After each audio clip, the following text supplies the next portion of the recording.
Hello all. इस lecture में हम लोग करेंगे period of revolution of a planet about sun. तो सपोज आपके पास सन है, ठीक है। अब सन का मास क्या होता है, बहुत ज़्यादा होता है एज कंपेयर टू अर्थ। अगर हम एज्यूम करें जो सन है, सन से आर डिस्टेंस पे जो अर्थ आपके पास है, अर्थ का रोटेशन कैसा हो रहा है, सर्कुलर हो रहा है। बट एक्चुअल में अर्थ का रोटेशन कैसा होता है, इलिप्टिक होता है। केपलर्स लॉ से भी हमें पता है और रियल लाइफ में भी पता है ना, रियल वर्ल्ड में। तो इसलिए अगर हम यहाँ पे कंसीडर कर लें कि जो हमारे पास अर्थ है उसका रेडियस का, उसका रिवॉल्यूशन सन के अराउंड कैसे है, सन आपका रुका हुआ है और अर्थ इस तरीके से सन के चारों ओर चक्कर लगा रहा है इलिप्टिक ऑर्बिट में। बट अगर हम मान लें फॉर टाइम बीइंग कि ये ऑर्बिट कैसा है, सर्कुलर है, तो अगर सर्कुलर ऑर्बिट है तो यहाँ से यहाँ तक पूरा एक चक्कर कंप्लीट करने में इसे कितना टाइम लगा, वही होगा टाइम पीरियड। और ये टाइम पीरियड कितना होगा, इसको कैसे कैलकुलेट करेंगे, इसको कैलकुलेट करने के लिए हमें पता होना चाहिए समय बराबर क्या होता है, दूरी बटे चाल। तो दूरी यहाँ से यहाँ तक कितनी हो गई, यहाँ से यहाँ तक दूरी हो जाएगी इसका जितना सरकमफेरेंस होगा, ये जो दिख रहा है, यानी 2πr।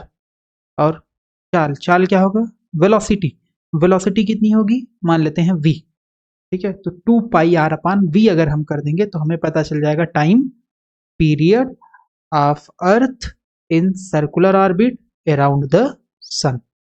Since ms is very large या very greater than me, only the motion of planet around the sun occurs and sun is stationary। सन नहीं मूव करेगा, हालांकि सन भी मूव करता है, ये भी मूव करता है, बट सन को हम स्टेशनरी मान रहे हैं और अर्थ जो है वो इसके अराउंड सर्कुलर ऑर्बिट में रिवॉल्व कर रहा है।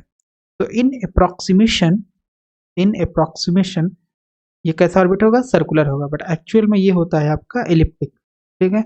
अगर सर्कुलर ऑर्बिट है तो कोई ऑब्जेक्ट अगर ऐसे मोशन कर रहा है सर्कुलर ऑर्बिट में तो इसके ऊपर कौन सा फोर्स लगेगा, इसके ऊपर फोर्स लगेगा सेंट्रीफ्यूगल फोर्स। कैसा फोर्स लगेगा, सेंट्रीफ्यूगल फोर्स, सेंट्रीफ्यूगल फोर्स, ठीक है, सेंट्रीफ्यूगल फोर्स लगेगा। और ये सेंट्रीफ्यूगल फोर्स किसके द्वारा बैलेंस हो जाएगा, अगर सेंट्रीफ्यूगल फोर्स बैलेंस ना हो तो ये पार्टिकल किधर, बाहर की तरफ चला जाएगा। बट अर्थ क्या है, इसके चारों ओर चक्कर लगा रहा है, तो इसका मतलब है सेंट्रीफ्यूगल फोर्स अर्थ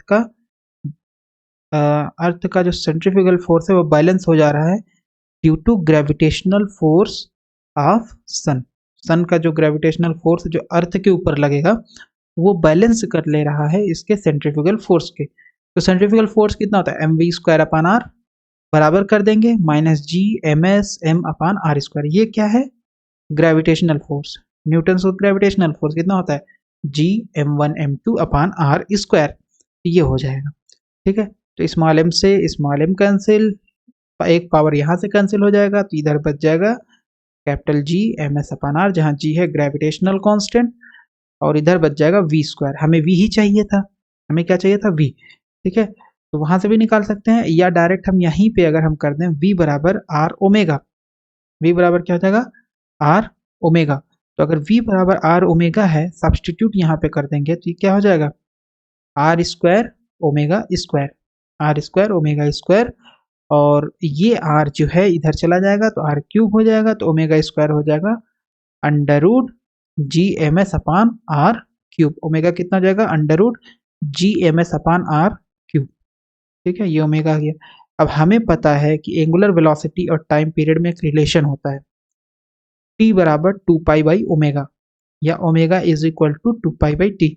तो ओमेगा की जगह हम यूज कर सकते हैं 2π/t, जहाँ पे t क्या है, टाइम पीरियड है। तो यहाँ से टाइम पीरियड हम निकाल लेंगे, हमारे पास ये t है, ये नीचे था तो ये इधर जाएगा, तो ये r के ऊपर आ जाएगा, और ये gms किधर आएगा, नीचे आ जाएगा। तो हो जाएगा 2π√r³/gms। ये आ जाएगा time period of earth around sun in circular orbit.